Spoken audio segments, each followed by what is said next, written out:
afternoon, everyone, and welcome to this version of Quaestionare in English. In this week's episode, I'm here with Valeria Kutoleng and Dr. Samuel Stone, and we're here to discuss some important topics and specific situations that has been going on with the United States-Mexico relationship, not specifically as the other weeks that we have covered, mainly the vaccination process in both countries and the situation in the Mexican northern border, United States southern border, regarding the migration crisis that has struck this government, that has been the major challenge that Biden administration has faced in the first 100 days of his administration, of his government.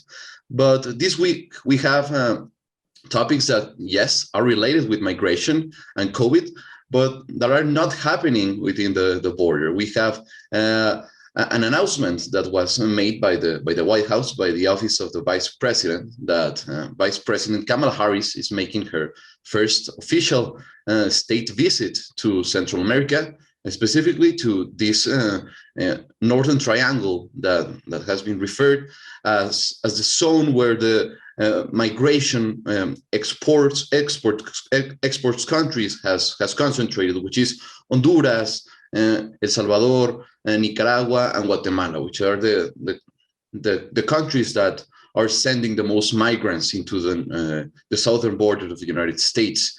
This is going to be important because I don't remember when was the last time Vice President or President of the United States visited this zone to talk and discuss topics regarding the migration and addressing the causes of migration, which was one of the main topics of discussion and one of the main areas of Joe Biden's campaign regarding the migration situation. He said that he was going to address the causes of migration, and this seems to be in accordance to what he was saying in campaign. Secondly, we're going to discuss also what happened in the world's climate summit that happened last Thursday, I believe, where President Biden was the host of this online meeting because of the COVID-19 situation, but they talk really important things regarding climate change and how we're getting affected. Let's remember that 2020 was like a gap year for climate change because lots of people didn't use their cars, didn't move, didn't travel in airplane, didn't consume and they will do it regularly. The climate change situation changed for good. But now in 2021, as the world starts to seem getting more normal, we are facing different situations. And I'm coming with you first, Dr. Stone. What to expect about this new visit of Vice President Kamala Harris to the Northern Triangle? Is there anything we can expect as she gets there? Sure. So first of all, right, as you said, it's been a while since an American president has been in Central America. The last, unsurprisingly, Donald Trump never went to Central America, despite how he used the issues of migration to his benefit, right, in the 2016 and 2018 campaigns. But more importantly, right, when was the last time? Well, Obama was in Central America 3 times over the course of his term. In 2015, he was in Panama. In 2013, he was in Costa Rica. But the last time an American president visited the Northern Triangle countries, right, of Guatemala, El Salvador, and Honduras was 10 years ago, almost exactly, right? March of 2011, when Barack Obama was in El Salvador to deal specifically with the issues of immigration. So it's been 10 years since an American president has focused his attention, right, on this situation and on Central America directly, since somebody has been there. So this is going to be a big deal for Vice President Harris to go to Central America. Now, why is she doing this? I think there are 2 reasons. One is an optics situation, right? Republicans have been hammering the administration for not doing more about this situation, right? For example, right, the Republican leader in the House, Kevin McCarthy, said just a few days ago on Wednesday that, it's been 3 weeks since Vice President Biden appointed VP Harris to oversee the border. Since then, the crisis has only continued to spiral out of control. So this is a way for them to show that she's doing something, right? The White House has made it very clear that she's tasked not specifically with the situation at the border, but rather with the flow of migrants in Central America to the United States. So it's a little bit of a distinction they're making there, but basically they're saying, look, her job is to try to stop these folks from coming here in the first place, not to deal with what is happening at the border itself. And that's why they've been talking so much about these root causes, right? How we're going to try to address what's happening. And I think most of us in Mexico and many people in the United States understand, or at least many people in this field understand, that the root causes are violence and poverty, right? I mean, most people don't just pick up, their entire lives or send their children unaccompanied to cross thousands of kilometers from their hometown to the United States, right? I mean, everybody in Central America understands that's a dangerous journey. You're going, chances of you as a migrant, right, or as an asylum seeker, whoever you are, when you're traveling from, so let's say El Salvador to the United States, right? There's a high chance that you're going to get, something's going to happen to you, right? Someone's going to abuse you, especially if you're a woman, right? Someone's going to rob you. You might get the cartels might try to force you to work for them, right? Which happens pretty often. And so this is not a journey that people undertake because they just think it's a good idea. They don't just wake up one day and be like, oh yeah, I'm going to the US today and I'm going to go, try to find a democracy and freedom. That's not why people are going from Central America, right? They're going because they can't feed their families in their home countries, and because they're exposed to such a level of violence that they think that this incredibly dangerous, difficult, arduous journey is better for them than staying where they are. And so that's what Vice President Harris is going to try to look at. This makes sense, right? The Biden administration is not the first administration in the US to focus on trying to address the root causes. The Obama administration did too. And it's hard, right? Not just because sometimes it's not entirely clear how to address those causes, but also because it's not just about throwing money at a problem. Right, the U.S. has tried that before, and oftentimes because of corruption in these Central American countries, because of inefficiency, the money that is provided isn't actually going to what it should be going to. So it's not just an issue of, oh, here's some money, fix it. It really requires a deeper level of intervention. I think that's what Vice President Harris is going to try to achieve when she visits Guatemala, when she meets with the Guatemalan leaders. And hopefully, we're not sure yet if she's going to, but hopefully she will also visit the border, the Mexico-Guatemala border, and see the conditions there, because the conditions on a humanitarian level are not particularly great. And so this is a positive development. I'm very much in favor of her going. Yes, it's an optics thing, but the Biden administration really does care about this from a policy perspective, from a human perspective, and they're going to try to do the best they can here.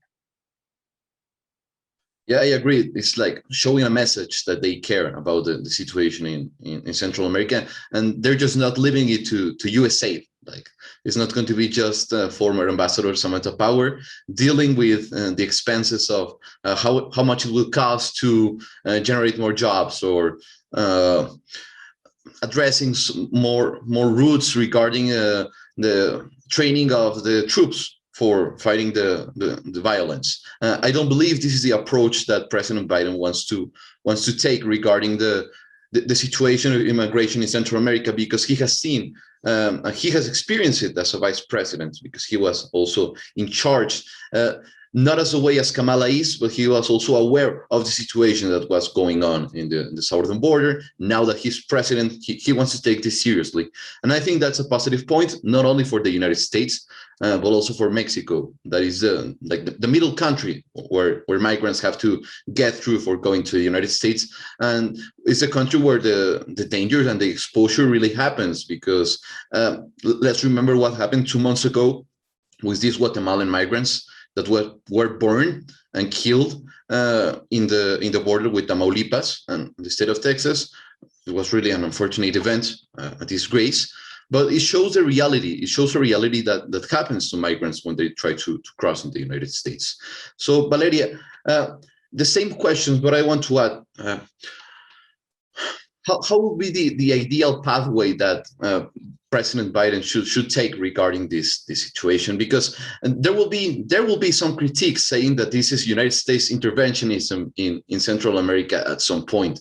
And let's remember that there's an historical background of the United States interfering into the affairs of Central American countries, and they're skeptical about the amount of intervention that probably this visit of President Kamala Harris will represent in the long-term and middle-term relation. What can we expect regarding this? So I think Dr. Stone covered most of it. First, before talking about the skepticism regarding American interventionism, I believe that it's important to discuss Kamala Harris's address, where she talked about this visit, and she places strong emphasis on hope. So her message was, it's all about hope. It's about giving migrants hope. It's about giving them hope that if they stay there, things will get better and that help is on the way. So I think that lies with what Dr. Stone said, that it's all about symbolism. This administration knows the power that symbolism has, how the right message can inspire people or influence people, because at the end of the day, politicians do influence people. And I also believe that it's interesting that she talked about, so aside from the root causes that Dr. Stone mentioned, such as poverty and violence, she also talked about climate change and then the lack of opportunities, because there's this huge problem in most of Latin America, also in Mexico. It's not only Central America, it's also in those countries that are considered like the most developed, which I do not agree with. In Latin America, it's this huge problem of like people fleeing from Latin America in search of better academic opportunities, job opportunities, life opportunities. Like you said, it's not like one person wakes up one day and they say, oh yeah, today I'm going to cross all of Mexico, risk extortion, kidnappings, rape, violence, my life, just to get to the US. Like, they do it out of desperation. They do it when they have exhausted all of their options and when they do not see another option. So I think it's important to come at this with an empathy point of view. And that, I think that's what the Biden administration has to do. They have to realize that they're doing this because they have no other options. I do not know what the solution is. I think it will be the biggest problem of the Biden administration so far. It's not going to be a war. It's not going to be COVID because they're dealing with it. It's not going to be climate change because they're getting back into it. It's going to be migration. And I don't think he'll be able to find a plan that everyone will be happy with. But I do think that as long as he does better than Trump, and he also does better than Obama, because Obama is, I think, was the president with the most deportations. So that's an important thing to take into account. Stop deporting people, because when you're deporting someone, you're sending them back to what they fled from. You're sending them back to those risks. It's not an easy situation. So I think, again, the problem should be treated with empathy. And regarding the skepticism about Kamala's visit, I think as long as they keep most of their actions focused on economic matters to help the country or create programs that will help the country, then people will not be as skeptical. There will always be a level of skepticism regarding the US's intervention in Latin America, in any country, because we've seen it before. We've seen the CIA get involved in coup d'etats. We've seen what happens when an American company is screwed over by the government. So I think people will always be skeptical, but as long as they stay out of politics and focus more on economic issues and how to help people, and then also focus on the people that they already have either at their border or at their detention centers waiting for their asylum application. They should focus more on the ones that are already there and not focus solely on the people inside the country, because some of them might not even want to leave. Yes, I would agree with all of that, and I would say one more thing, right, to emphasize. I think you're right that this is going to be the biggest challenge of the Biden administration and maybe the next administration or whatever after these 4 years, because it's the one area where there aren't clear solutions, right? You kind of really suggested this, right? Climate change, we know what we've got to do. We've just got to do it, right? With COVID, we're learning, we're figuring out what we have to do, and vaccination's going to help and so on. So in all of these other areas that are very challenging, there are clear answers. Not so much with this issue of migration, right? I mean, how do you fix these root causes in a way that really gives people, like you said, gives people enough hope that things are going to get better where they are in order to decide to stay, right? And that's going to be an extremely difficult question. What do you do with people who arrive? What do you do with people who arrive and who don't meet the legal requirements for asylum in the United States, right? Again, like you said, you send them back. You're putting them back in harm's way. You're putting them back into the situations they're fleeing, right? For many people, that might be a death sentence. On the other hand, if there's no legal avenue that Congress has approved to allow folks to stay, then you can't legally just let them stay. So Biden has certain tools there, but yeah, you're right. There are no clear answers to how to deal with this, and that's what's going to make this, in some ways, harder than maybe any other issue facing the administration.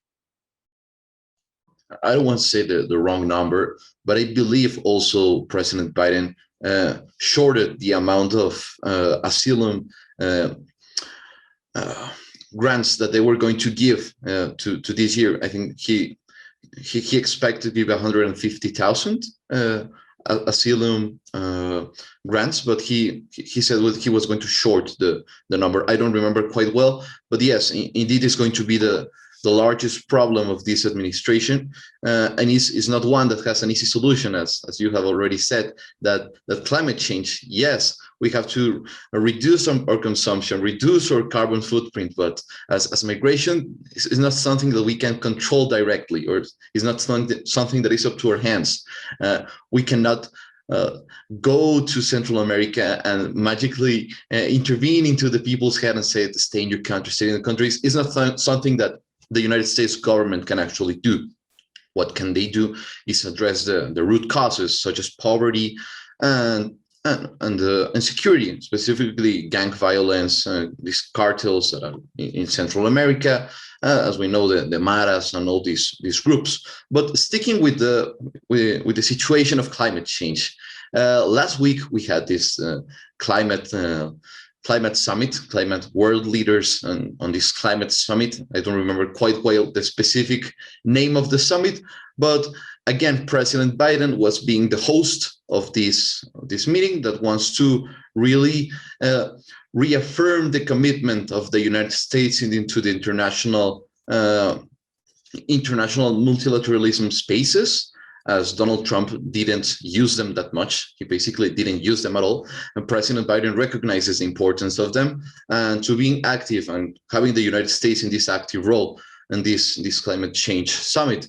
And I want to go here with you, Dr. Stone. There was a controversy regarding a Mexican statement regarding the way that migration and climate change should be addressed as a mixed perspective. What can we say about this meeting of leaders regarding the climate?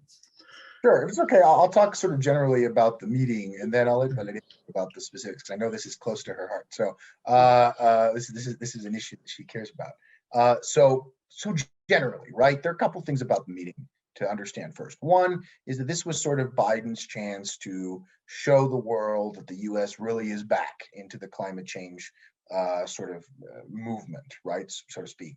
It's not just rejoining Paris, right, the Paris Agreement. It's not just these statements that he's made. It's, actually putting some commitments on paper and into the world, and having a chance to reconnect with all of these leaders. The world is very skeptical of the US's claims to have now returned to this, not because they don't think the Biden administration is committed to it, they do, but because they think that Congress isn't going to do what it needs to do, which they may be right about, and they're afraid, right? What happens if in 3.5 years Joe Biden loses re-election, or Kamala Harris loses election, and Donald Trump comes back, right? Or someone who is perhaps even scarier than Donald Trump. I could think of a few names. And so the point is, many of these leaders are very skeptical. They're treating this carefully. So this was a chance for the U.S. to kind of say, hey, we really are back. We're going to try to sort of celebrate this, right? We want to see this. We knew going into it that basically no leaders were going to make big new commitments on climate change.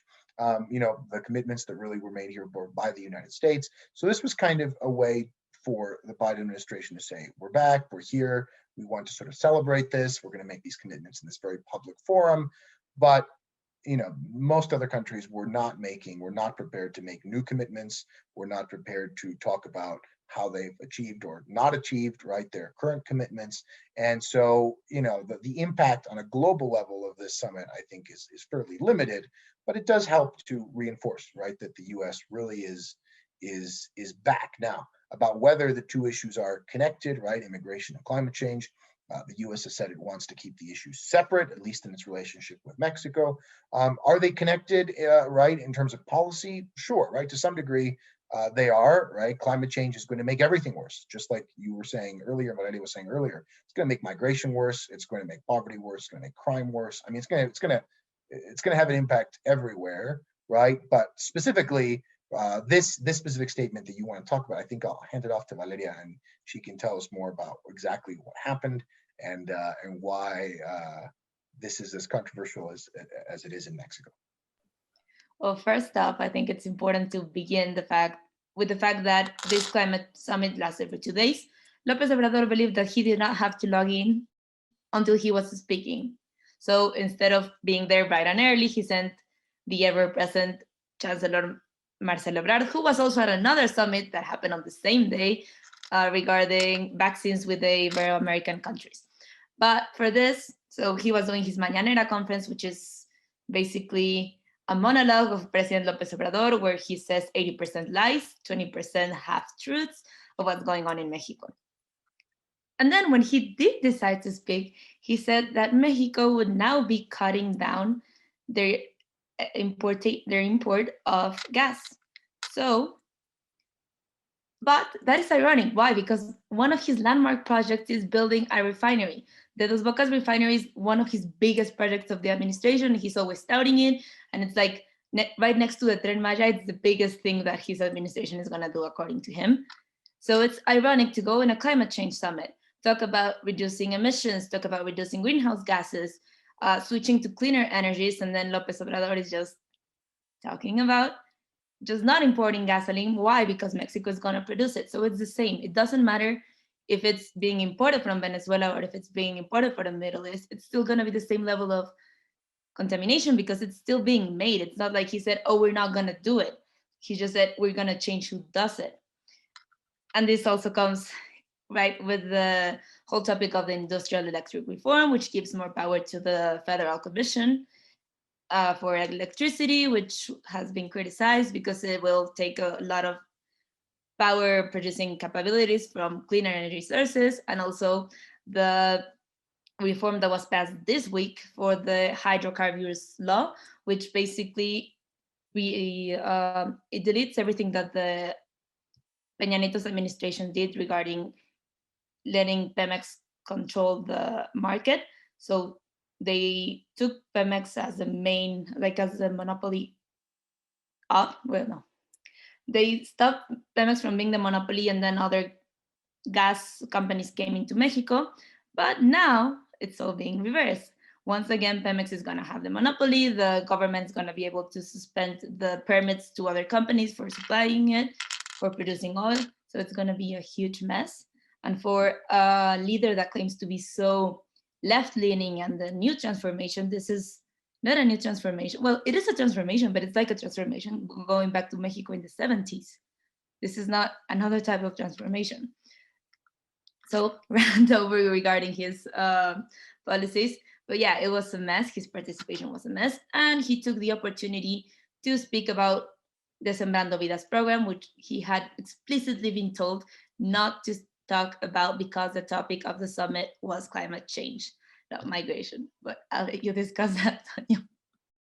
Yeah, it's inevitable to be worried when the policy or the policy plan to address climate change is stop importing oil and instead producing it yourself. Like at the end of the day, you're producing or you're contributing to the pollution of the world. Like I don't see no difference as an argument regarding we're going to have energetic sovereignty now, we're not going to pollute anymore. I don't see the relation of not polluting and having energetic sovereignty, which he understands as having built a new refinery, as Valeria said, in Dos Bocas, and also violating at some point the TEMEC regarding the new reforms to the fossil fuels and to the electric industry. We have seen several members of Congress writing letters to President Biden and to the United States Trade Representative, Ambassador Tai, saying that these actions that Mexican government is taking is basically violating what is stated in TEMEC, because it's not fostering the competitiveness among the enterprises. It's just giving more power to CFE, which is our Federal Electric Commission, and to Pemex, which is Mexican oil company, basically a state-owned company. López Obrador, as Valeria just mentioned, he believes that mixing topics in these multilateral forums is a good idea. I believe it wasn't the time or space to propose this situation. I think we all could see the awkward faces or the uncomfortable situation that all of the leaders were in when he was saying these things, especially President Biden, because he has dealt with López Obrador in the past calls, and he has been insistent regarding that he wants to extend this program to Central America by having the United States aiding them. This doesn't seem to be so crazy or so out of perspective if we hear it that way. But when we hear that President López Obrador was also making a proposal that these people that were planting the trees could be granted a 6 months visa to work in the United States, and after 6 years of those visas granted, I don't know, is citizenship or permanent residence, but this is not something that is up to the decisions of President López Obrador. He cannot intervene into the migration policy of the United States. That's something that just only corresponds to the United States Congress, not to Mexico's president. So I think that was a wrong message and a point of friction that he again caused with the Biden administration. I don't know if you, Dr. Stone, have something to say about it, about this friction or this situation. How does this legally will impact at some point? Yeah, it's also just that the program is just never going to happen. I mean, the program might happen, right? A guest worker program, as we've said before on the show, is a good idea, and it's something that is good for American businesses. It's good for Mexicans and Central Americans who might be a part of it, right? It's good for everybody. But a guest worker program that then turns into a pathway to citizenship through a permanent residency is just not going to happen. I mean, we might see a path to citizenship, maybe for the undocumented immigrants already in the United States, right? But the whole idea of a guest worker program, at least for many moderates and conservatives in the United States, is precisely so that they don't stay permanently, right? So that they go and work for a few months out of the year, they make good money, right, compared at least to what they would make in their home countries, and then they go back home, right? That's the point of it, at least for many moderates, and I think not just in the Republican Party, but in the Democratic Party as well, at least in the Democratic Senate. And so the idea that you're going to have a pathway to citizenship for folks who are, going on this guest worker program is it's just not real, right? So it's just not going to happen. There's no way that it gets through the U.S. Senate. I don't think very much on migration is going to get through the U.S. Senate anyway. I hope I'm wrong. Yeah, but giving a pathway to citizenship after 6 years for folks who are going to the U.S. on a guest worker program just is not what Republicans and what some moderate Democrats have in mind when they're thinking guest worker program.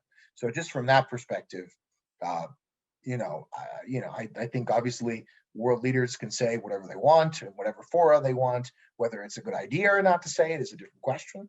Yeah, and in this case, it probably wasn't the best place or time to bring it up, especially when there's really very little chance of it becoming law in the United States.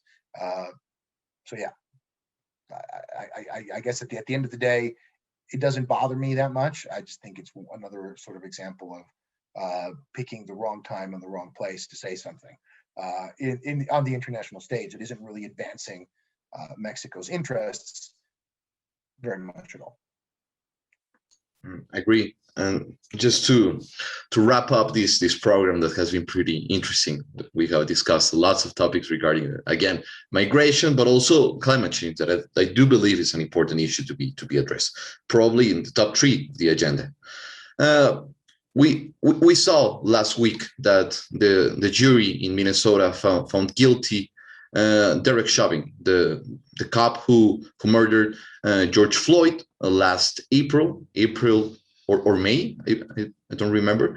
I think it was April 2020. We saw the big scandal that this case got into.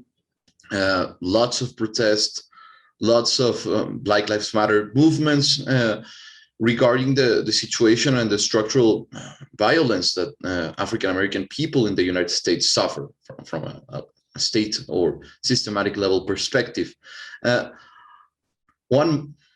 11 months later, justice occurred. I do believe it was a landmark point that we have to say regarding the commitment also of this administration, this Biden administration, through social justice, and the jury found Derek Chauvin guilty. Valeria, do you have any final comments regarding this situation? I think justice was done. I think what had to happen happened. I'm glad that it reached a verdict. I do not agree with what Nancy Pelosi said. She was heavily criticized for saying that George Floyd had to die for justice being made. So that justice was made. He did not have to die. He's not a martyr. He was killed. And I'm glad that despite the fact that he was killed and that he suffered terribly, because if you have seen the video or even a snippet of the video, it's heart-wrenching. It's horrible. I'm glad that his family got justice. I'm glad that Derek Chauvin is going to prison. I'm glad that he was convicted because he hasn't been sentenced yet. I hope he gets the maximum sentence for either of his crimes. I think he will look at a long time in jail. I hope that he looks at a long time in jail. You were right. He was killed in May 25th of 2020 in Minnesota. And I hope that this keeps on sparking the whole movement of looking at how the police is trained, how the police reacts to stuff, and how it works. Because this is not the first, neither the last incident of police brutality. The day that Derek Chauvin was convicted, there were news of a girl that was play fighting, and the police was called and she was killed. She did not deserve to die. Neither of the victims of police brutality deserve to die. So I think that the US needs to fix this problem immediately. That while it may not reach headlines outside of the US as much as other topics do, it's one of the biggest problems inside of the US. Yeah, I mean, as we said before, right, on this program, it's just police violence against minorities, especially against African Americans, is a long-standing problem in the United States. It's been happening literally forever, right, ever since emancipation. The situation of slaves, former slaves, right, in the United States did not get any better during the 100 years that followed in the Jim Crow era. And while things have been getting to some degree better since the Civil Rights Act of 1964, right, we still have, as we know, lots and lots of police brutality against minorities, especially against Blacks.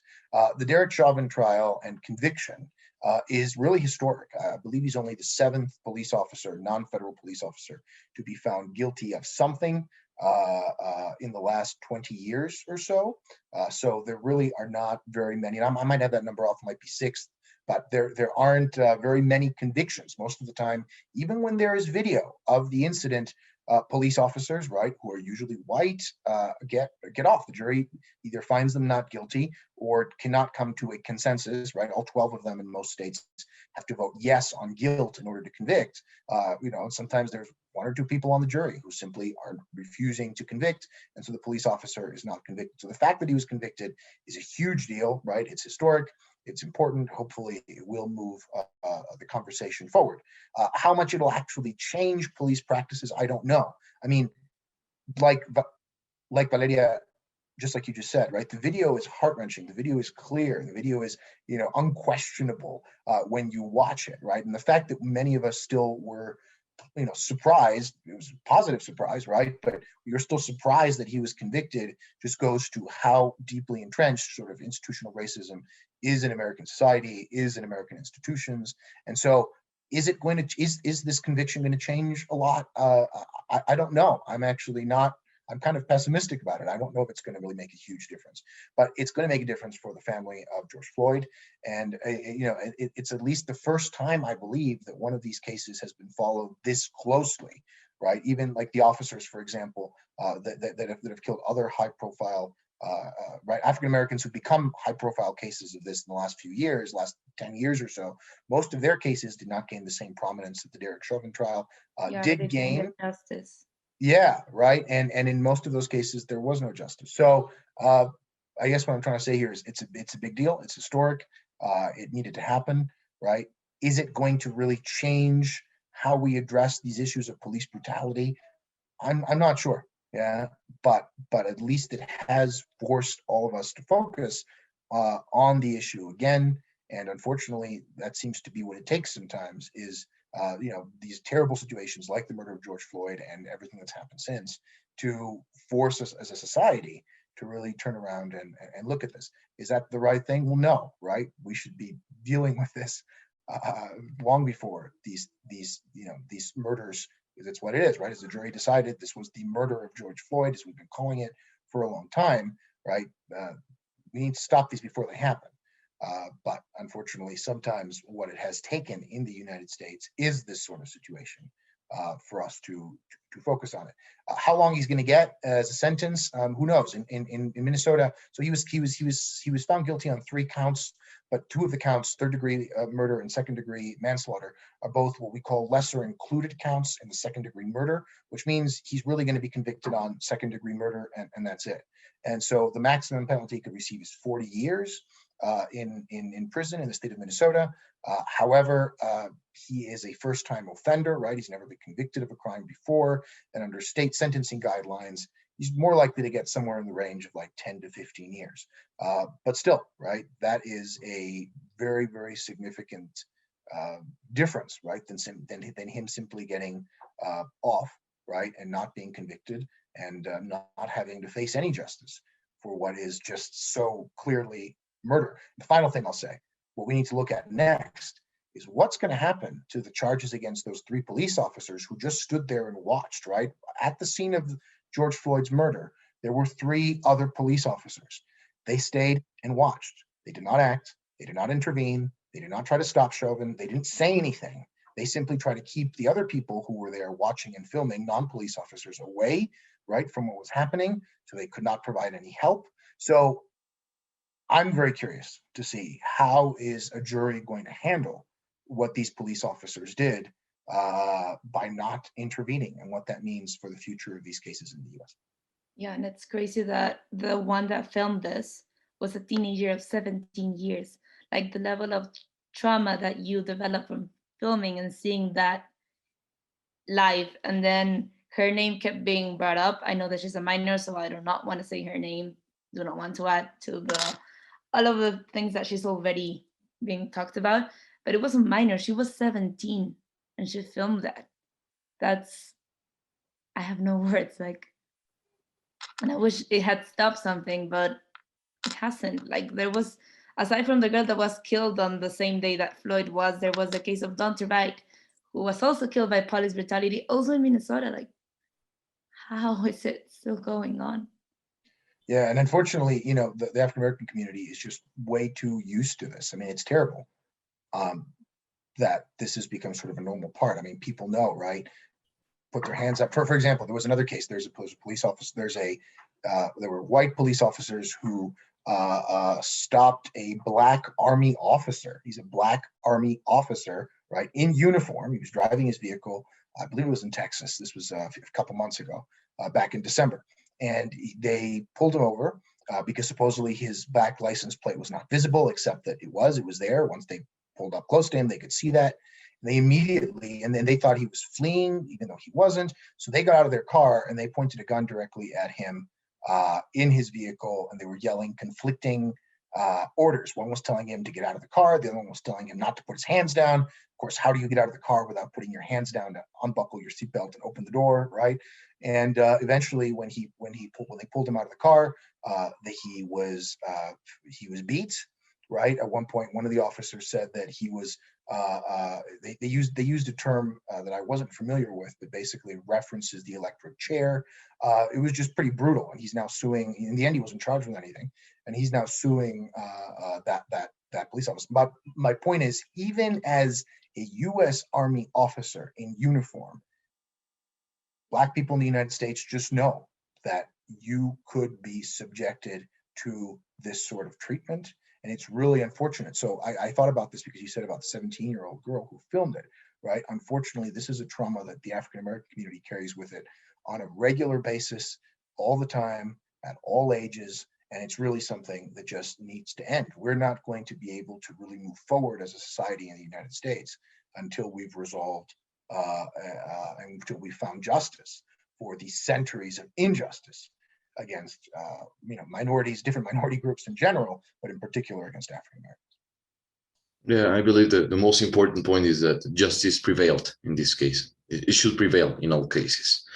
Well, I would like to thank Valeria and Dr. Samuel Stone for joining this program. Indeed, it was pretty interesting. We talked several things regarding several topics. And we will see you, or dear spectators, next Monday at 4 p.m. Remember, at the Build Lab. Thank you.